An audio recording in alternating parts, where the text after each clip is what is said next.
সুপ্রিয় দর্শক, বিশ্ব জনসংখ্যা দিবস 2025 উপলক্ষে RTVর বিশেষ আয়োজনে আপনাদের সবাইকে স্বাগত জানাচ্ছি। আমি সৈয়দা মুনিরা ইসলাম। দর্শক, 2001 সালে বিশ্বে মোট জনসংখ্যা ছিল 6.19 বিলিয়ন বা 619 কোটি।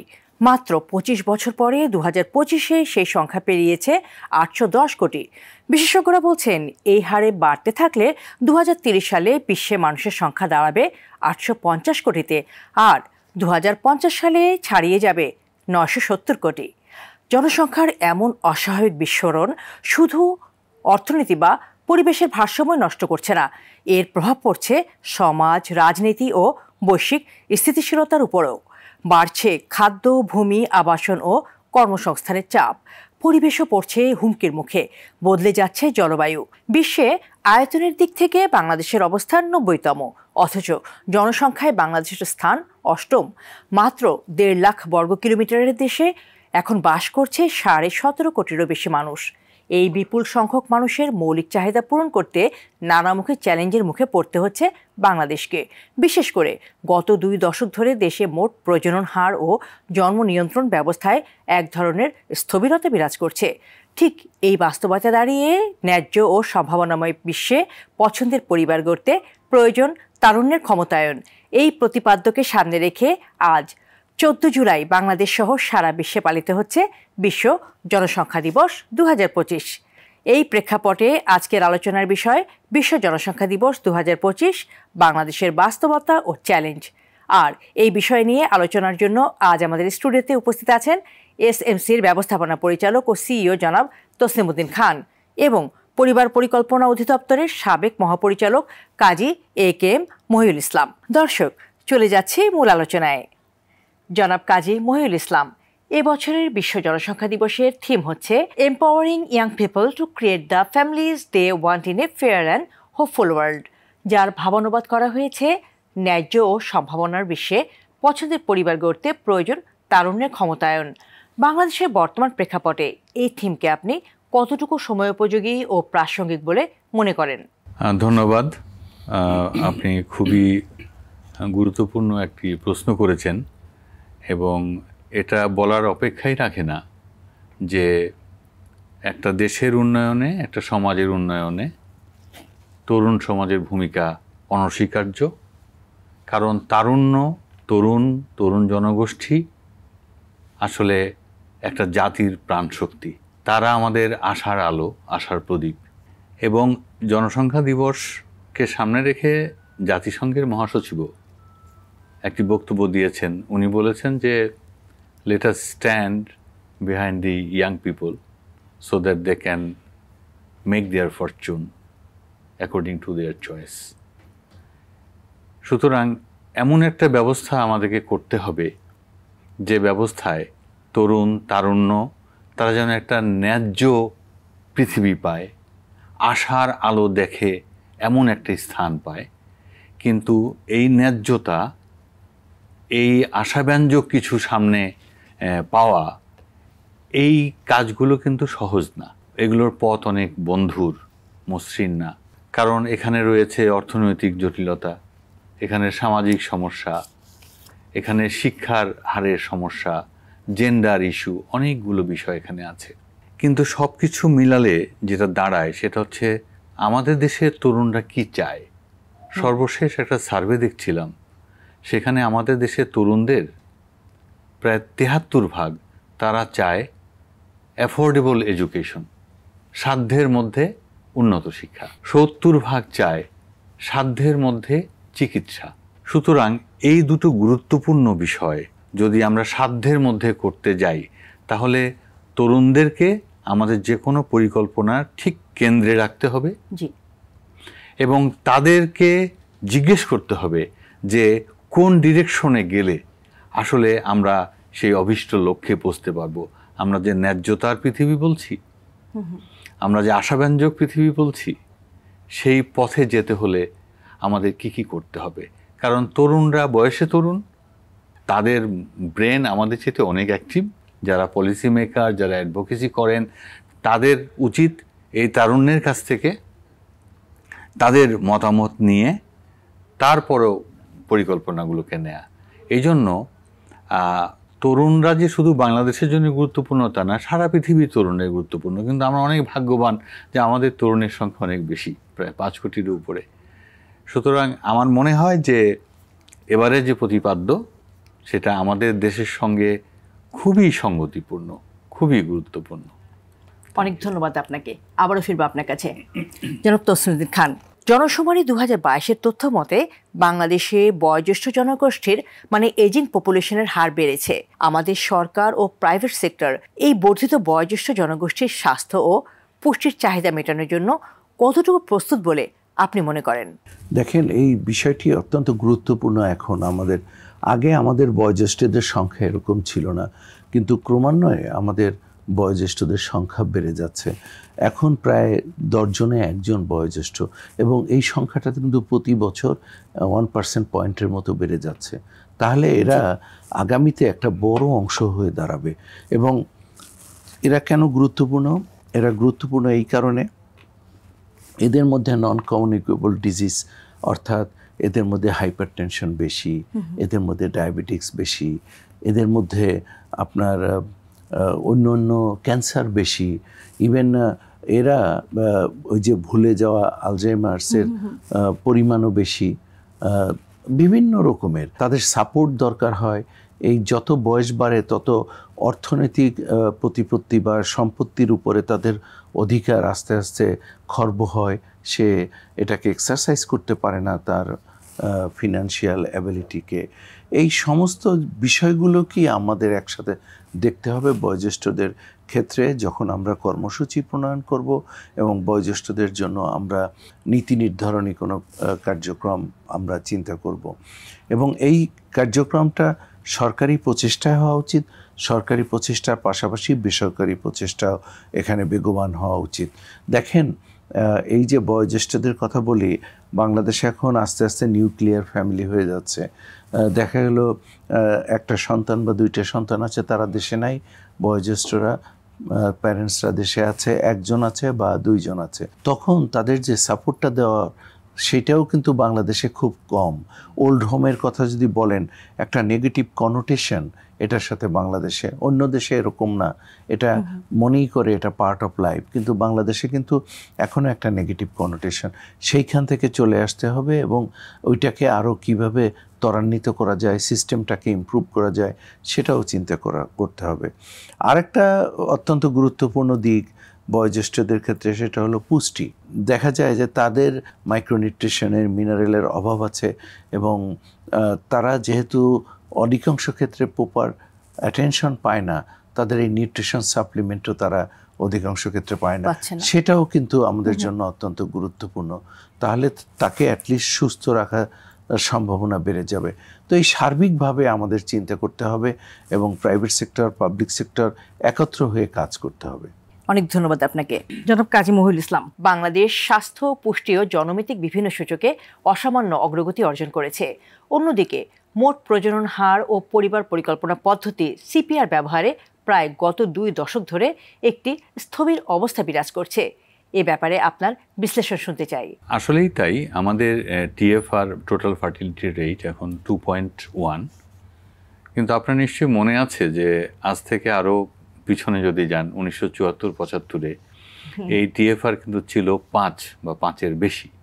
তার মানে প্রজননক্ষম একজন নারী, একজন মা, তার জীবনে তখন 5টা বাচ্চা নিতেন। এখন সেটা নেমে এসছে 2.1-এ, এবং এই 2.1 হচ্ছে রিপ্লেসমেন্ট লেভেল বলে এটাকে, প্রতিস্থাপন লেভেল আর কি। মানে এখানকার জনসংখ্যা আর বাড়বেও না, কমবেও না, এটা স্ট্যাটিক থাকবে। এটা অনেক প্রচেষ্টার ফসল।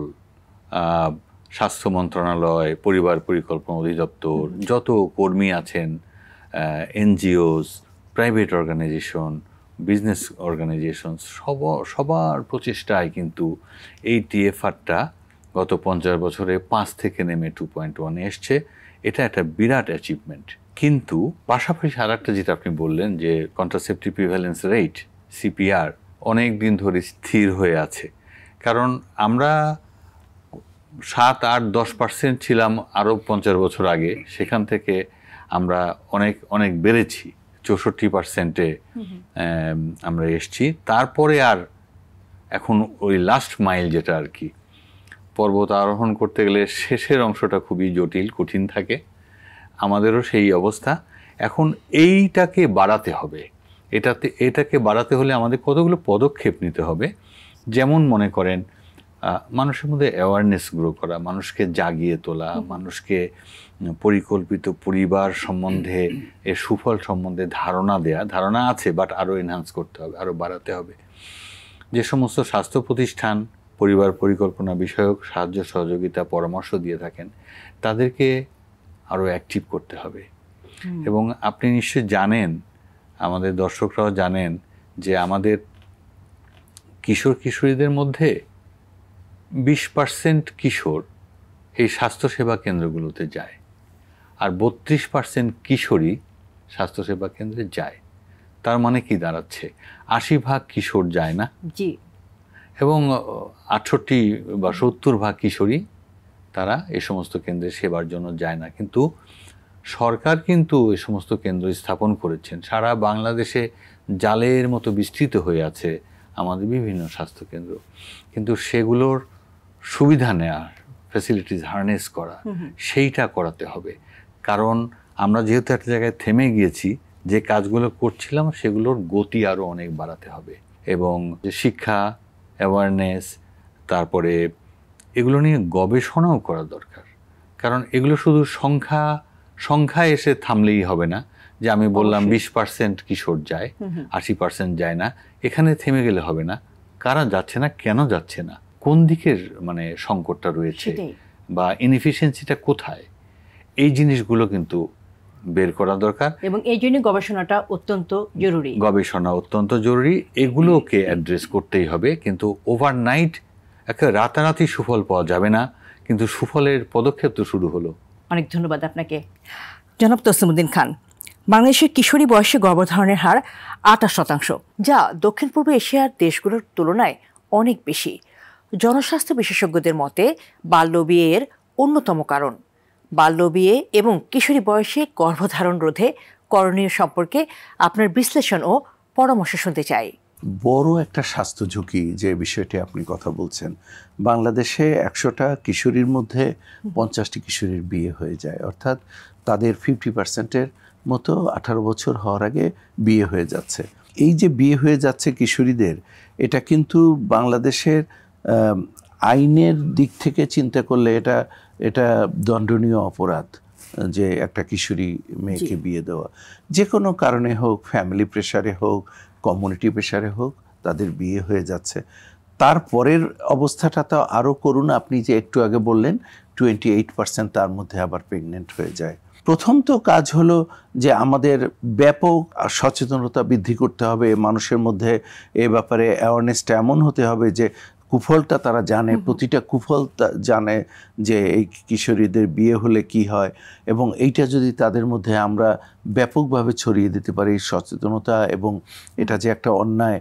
এবং সব থেকে আর একটা জিনিস জানেন, এর মধ্যে বড় একটা অংশ 2-3 বছরের মধ্যে আবার ফিরে আসে তার ফ্যামিলিতে, অর্থাৎ তাদের ফ্যামিলি ব্রেকডাউন হয়ে যায়। এটার হারও অত্যন্ত বেশি কিন্তু এই কিশোরীদের মধ্যে। তো এই যে একটা অবস্থা, এবং আমরা বলি 18, 20, 35 দিন, অর্থাৎ 18 বছরের আগে তার বিয়ে হওয়া কোনো মতে ঠিক না, 20 বছরের আগে সন্তান হওয়া ঠিক না, 2টা সন্তানের ব্যবধান থাকবে 3 বছর, এবং 35 বছরের পরেও না সন্তান, তাহলে বিভিন্ন কমপ্লিকেশন, এইগুলোর যদি ব্যথায় হয় তাহলে সেখানে মাতৃমৃত্যু বেশি হবে, সেখানে শিশু মৃত্যু বেশি হবে। তো আমরা এই জিনিসটা তো করতেই হবে। তার সাথে সাথে আরেকটা যেটা হয়েই গেল, যেটা ঠেকানো যায়নি, সেখানে তাদের কন্ট্রাসেপশন ইউজ করতে হবে। তাদেরকে বলতে হবে যে তারা ডিলে করুক প্রেগনেন্সি, কেন প্রেগনেন্সি আসলে তার জন্য ঝুঁকিটা আরও অত্যন্ত বেড়ে যায়। সেইটা একটা দিক।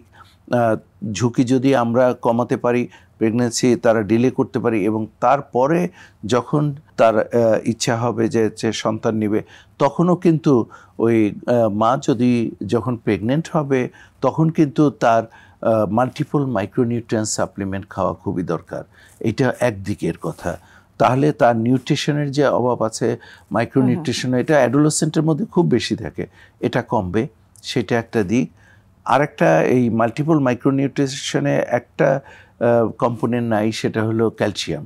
তার সাথে সাথে তাকে ক্যালসিয়ামও রীতিমতো খেতে হবে, তাহলে কিন্তু তার মার গর্ভকালীন স্বাস্থ্য অবস্থাও ভালো থাকবে, তার শিশুর স্বাস্থ্যর অবস্থাও ভালো থাকবে। এই একটা দিক তাকে বিশেষ নজর দিতে হবে। আরেকটা হলো কমপক্ষে 4 বার অ্যান্টিনেটাল কেয়ার অর্থাৎ প্রসব পূর্ব সেবা নিতে হবে যারা প্রশিক্ষিত সার্ভিস প্রোভাইডার অথবা ডক্টর তাদের কাছ থেকে। যদি এইটা নেয় এবং তার ডেলিভারিটা ইনস্টিটিউশনে কোনো না কোনো প্রতিষ্ঠানে হতে হবে। এই যে অ্যাডোলেসেন্ট মেয়ে, সে এমনিই তার ঝুঁকিপূর্ণ, তার ঝুঁকিটা রোধ করার জন্য অবশ্যই তাকে কোনো একটা সেন্টারে ডেলিভারি নিতে হবে, অ্যান্টিনেটাল কেয়ার কমপক্ষে 4 বার নিতে হবে এবং এর মধ্যে 1 বার ডাক্তারের কাছে যেতে হবে, স্বাস্থ্যকর্মীর কাছে বাকি 3 বার হলে চলবে, কিন্তু 1 বার ডাক্তারের কাছেও যাওয়া উচিত। তো এইগুলো যদি মেনে চলে তাহলে আমরা ঝুঁকি কমাতে পারবো।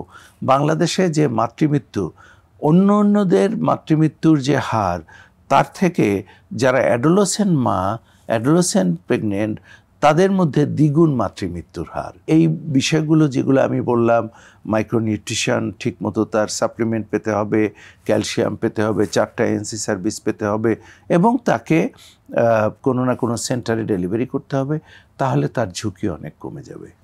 অনেক ধন্যবাদ আপনাকে এত চমৎকার পরামর্শ দেওয়ার জন্য।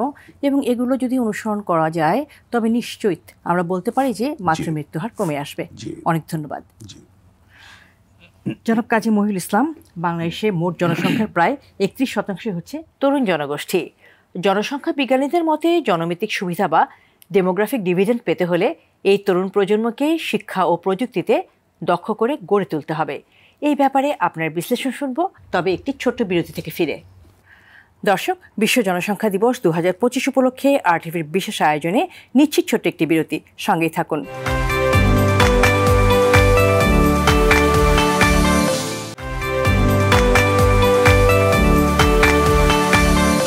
দর্শক, বিরতির পর আবারও স্বাগত জানাচ্ছি বিশ্ব জনসংখ্যা দিবস 2025 উপলক্ষে RTVর বিশেষ আয়োজনে।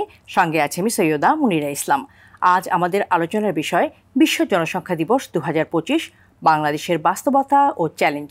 আলোচনা করছেন SMCর ব্যবস্থাপনা পরিচালক জনাব তসলিম উদ্দিন খান এবং পরিবার পরিকল্পনা অধিদপ্তরের সাবেক মহাপরিচালক কাজী AKM মহিউল ইসলাম। ফিরছি আলোচনায়।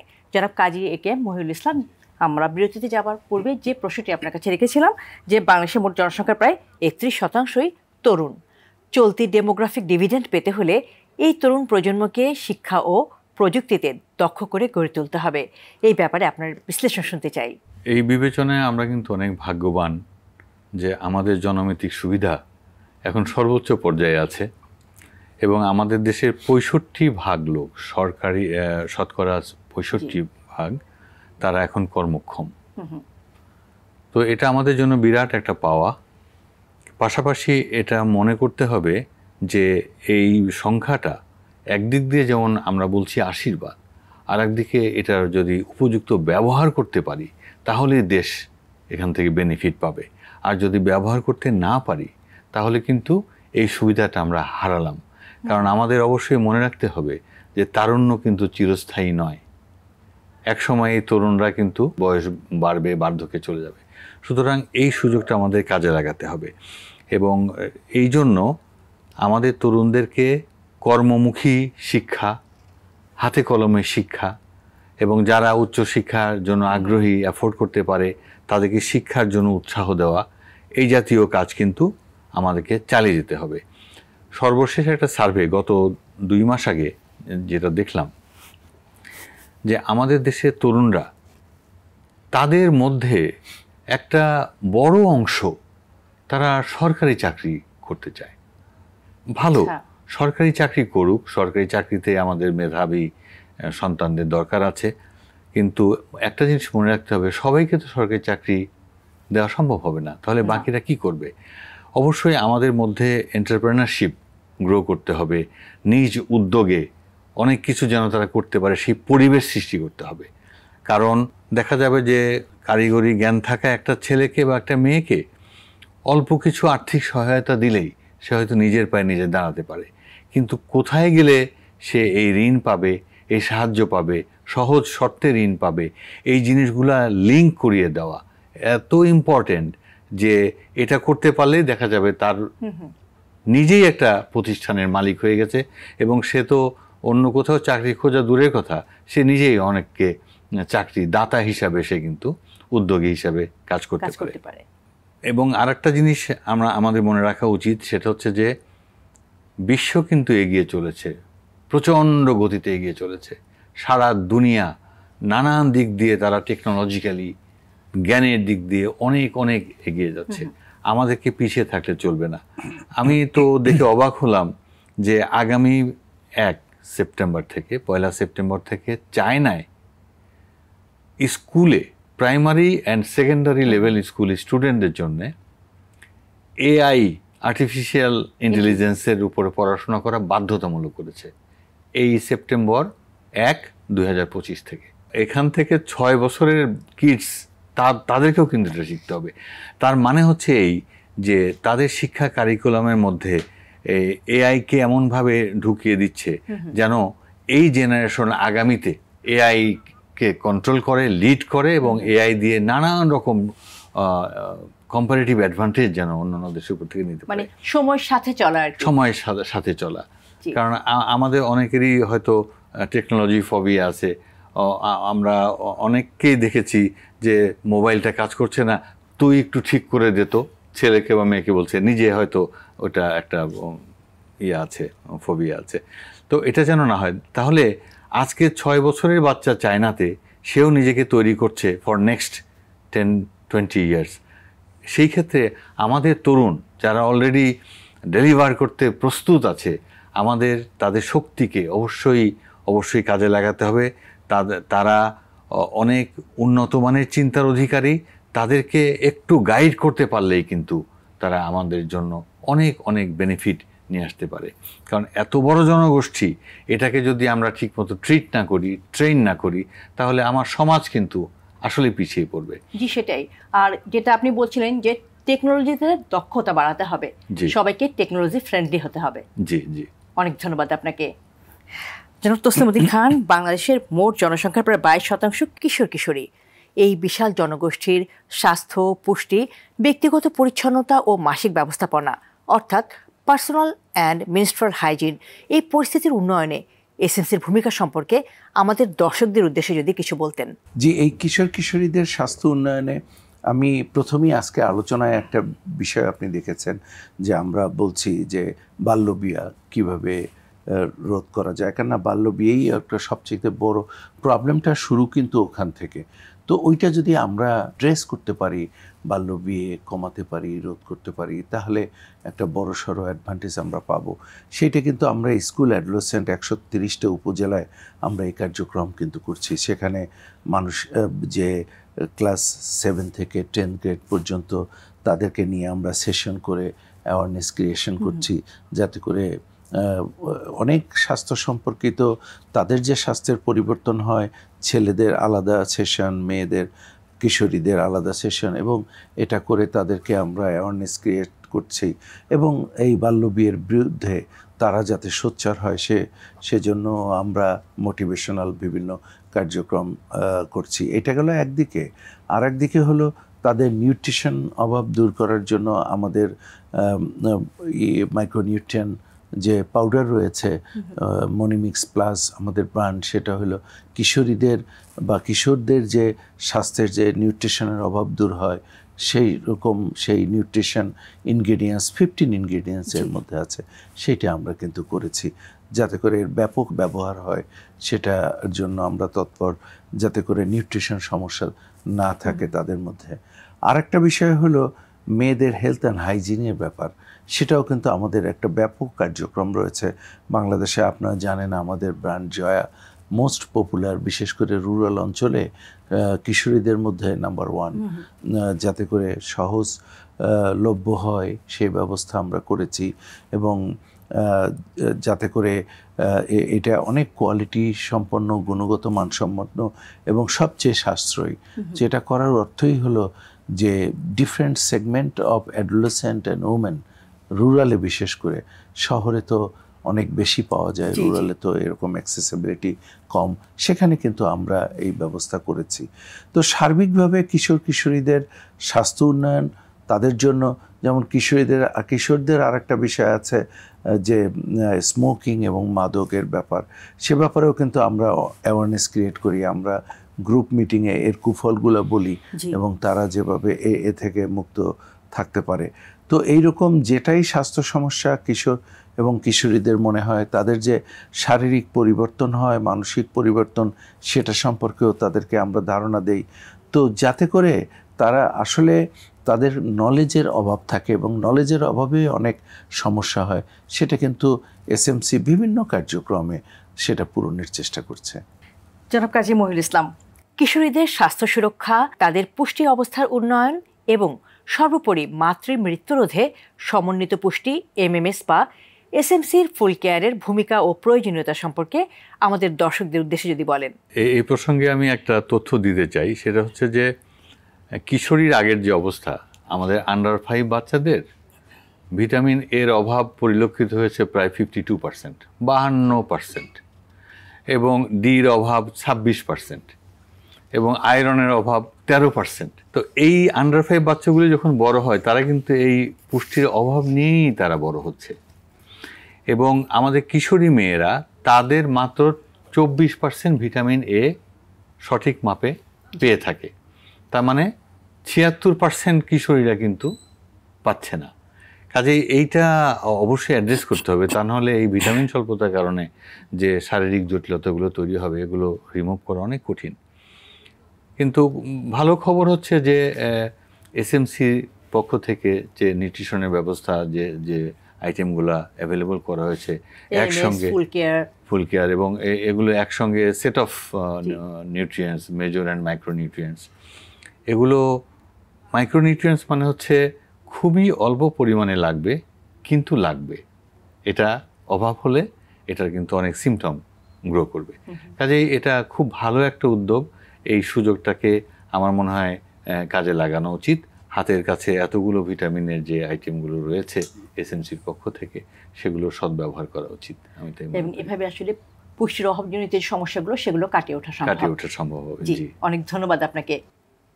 জনাব তসলিমউদ্দিন খান, বাংলাদেশের বর্তমান জনসংখ্যা বিবেচনায় জনসংখ্যা নিয়ন্ত্রণ নাকি জনসংখ্যা ব্যবস্থাপনা, কোন পথে আমাদের হাঁটা উচিত? আপনি এমন একটা প্রশ্ন করেছেন যেটা এখন সব থেকে আলোচিত একটা বিষয়, যে বাংলাদেশে জনসংখ্যা নিয়ন্ত্রণ করবে না জনসংখ্যা ব্যবস্থা, না পপুলেশন ম্যানেজমেন্ট। আমাকে যদি প্রশ্ন করেন, আসলে দুইটাই ইম্পর্টেন্ট। কেন আমি আপনাকে বলি। প্রথমটা হলো যে জনসংখ্যা নিয়ন্ত্রণ বলেন, পরিবার পরিকল্পনা কর্মসূচি বলেন, আমরা প্রায় সাফল্যের দোরগোড়ায়। এই সাফল্যটা আরেকটু এগিয়ে নিতে হবে এবং সেটাকে সাস্টেন করতে হবে। এটা একটা কর্মসূচি, এটাকে ছেড়ে দিলে কিন্তু হবে না। তাহলে আবার দেখা যাবে ইয়াঙ্গার গ্রুপ, তাদের মধ্যে নলেজ থাকবে না, অ্যাওয়ারনেস থাকবে না, তারা পরিবার পরিকল্পনা পদ্ধতি ব্যবহার করবে না, আবার পপুলেশন গ্রোথ চলে আসবে। সেটা তো আমরা চাই না। সেটাও যেমন করতে হবে, আর একটা বিষয় করতে হবে, সেটা হলো ব্যবস্থাপনা। দেখেন, আমরা এখন কিন্তু এটাকে বলে ডেমোগ্রাফিক ডিভিডেন্ড, অর্থাৎ যে সময় কর্মক্ষম, মহিউল স্যার কিন্তু খুব সুন্দরভাবে বলেছিলেন যে বাংলাদেশের 65%-এর মতো যারা কর্মক্ষম, যতদিন পর্যন্ত এই কর্মক্ষম জনসংখ্যা বেশি অন্য জনসংখ্যার থেকে, ততদিন পর্যন্ত এই ডেমোগ্রাফিক ডিভিডেন্ড থাকে। ডেমোগ্রাফিক ডিভিডেন্ড থাকলে কি হয়, যে সেখানে আপনার ইকোনমিতে যদি তারা সবাই সম্পৃক্ত হতে পারে, দেশ ডেভেলপমেন্টে টেক অফ করতে পারবে, খুব তাড়াতাড়ি র্যাপিড ডেভেলপমেন্ট হবে। এইগুলা কিন্তু বিষয়গুলো আছে। তো সেটা একটা সমন্বিত ম্যানেজমেন্ট। কেন ম্যানেজমেন্টের কথা কেন আসতেছে? তাদের জন্য যদি আমরা কর্মসংস্থান সৃষ্টি না করতে পারি, তাদের প্রপারলি দক্ষ না করতে পারি, ট্রেনিং দিয়ে তাদের ক্যাপাসিটি ডেভেলপ না করতে পারি, তাদের জন্য সুযোগ সৃষ্টি না করতে পারি, ইভেন এন্টারপ্রেনিয়ার হওয়ার সুযোগ বা তারা এমপ্লয়মেন্টের সুযোগ, দুইটাই। তো এই বিষয়গুলোকে সমন্বিতভাবে দেখতে হবে। তো পরিবার পরিকল্পনাকেও আপনার চিন্তার মধ্যে রাখতে হবে, সেটা কার্যক্রম রাখতে হবে। আর এদিকে ডেমোগ্রাফিক ডিভিডেন্ডটাকে এইখান থেকে আমাদের ভালো রেজাল্ট ঘরে তুলে আনতে হবে। এটা কিন্তু অনাদিকাল পর্যন্ত থাকে না, এটা একটা 30 ইয়ার্সের একটা পরিক্রমার সময়। তারপর কিন্তু এই ডেমোগ্রাফিক ডিভিডেন্ড পাওয়ার আর সুযোগ থাকবে না, তখন এইজিং পপুলেশন বেশি হয়ে যাবে। সেটাই। জি, অনেক ধন্যবাদ আপনাকে জনাব কাজী মহিউল ইসলাম। আমরা আলোচনা একদম শেষ পর্যায়ে চলে এসেছি। আপনি কিছুক্ষণ আগে চীনের উদাহরণ দিচ্ছিলেন, সেখানে কিন্তু শিশুদের দক্ষতা বাড়াতে নানা ধরনের উদ্যোগ নেওয়া হচ্ছে। তো বাংলাদেশের বাস্তবতায় এই যে বিপুল জনগোষ্ঠী, এই বিপুল জনগোষ্ঠীকে কিভাবে দক্ষ জনশক্তিতে বা জনসম্পদে রূপান্তরিত করা যায় সে বিষয়ে আপনার মতামত জানতে চাচ্ছি। যেমন মনে করেন আমাদের তরুণ সমাজ, তারা শহরেও বাস করে, তারা গ্রামেও বাস করে, প্রান্তিক এলাকায় তারা আছে। আমি একটা জিনিস সবসময় মনে করি যে যারা সমস্যা মোকাবেলা করছে তাদের কাছেই কিন্তু সমাধানের সাজেশনটা থাকে। সুতরাং এই সমস্যাগুলোকে যদি আমরা সমাধান করতে চাই, তারা কি চায় তাদের কাছে যেতে হবে, তাদের সমস্যাটাকে জানতে হবে এবং তাদের কাছ থেকে বেস্ট পসিবল সাজেশনগুলো নিতে হবে। এবং সেটাই আমাদের পরিকল্পনায় অ্যাডভোকেসি লেভেলে চলে আসবে এবং সেই অনুযায়ী আমাদের পরিকল্পনা নিতে হবে। সুতরাং যারা কষ্ট করছে, কোনো কিছু নিয়ে সমস্যায় পড়ছে, তাদের কাছে গিয়ে সেই সমস্যার সমাধানের ব্যাপারে সাজেশন নিয়ে আসতে হবে। এবং তাদের মাঠ পর্যায়ে যদি আমরা না যাই, প্রান্তিক জনগণের কাছে না যাই, প্রান্তিক যুব সমাজের কাছে না যাই, তাহলে কিন্তু আমরা ওই সমস্যার সমাধান থেকে অনেক দূরেই অবস্থান করব। অনেক ধন্যবাদ আপনাকে জনাব তসলিমউদ্দিন খান। একই প্রশ্ন আপনার কাছে, বাংলাদেশের এই বিপুল জনগোষ্ঠীকে কিভাবে জনসম্পদে পরিণত করা যায়? দেখেন, এটা সরকারি নীতিমালা সেরকম থাকতে হবে। তারপরে ডেফিনেটলি তাদেরকে নিয়ে সমন্বিত ইভেন এডুকেশন সিস্টেমটাকেও সাজিয়ে ফেলতে হবে। এডুকেশন সিস্টেমে যদি ওরকম না থাকে যে যারা ওখান থেকে বের হয়ে আসবে তারা একটা দক্ষতা, কোনো একটা বিষয়ের দক্ষতা নিয়ে বের হয়ে আসবে এবং সেটা তার পরবর্তীতে তার প্রফেশনাল লাইফে সেটা ব্যবহার করতে পারবে, তা নাহলে তো হবে না। তো সেই জন্য আমরা বলি শিক্ষা ব্যবস্থাকে একটা সমন্বিতভাবে দেখতে হবে, শিক্ষা ব্যবস্থা যেরকম পরিবর্তন করতে হবে। তারপরে এদিকে আমাদের এমপ্লয়মেন্ট অপরচুনিটি আরও বেশি ইনভেস্টমেন্ট আসুক, আরও বেশি এমপ্লয়মেন্ট অপরচুনিটি হোক, সেই দিকে খেয়াল রাখতে হবে।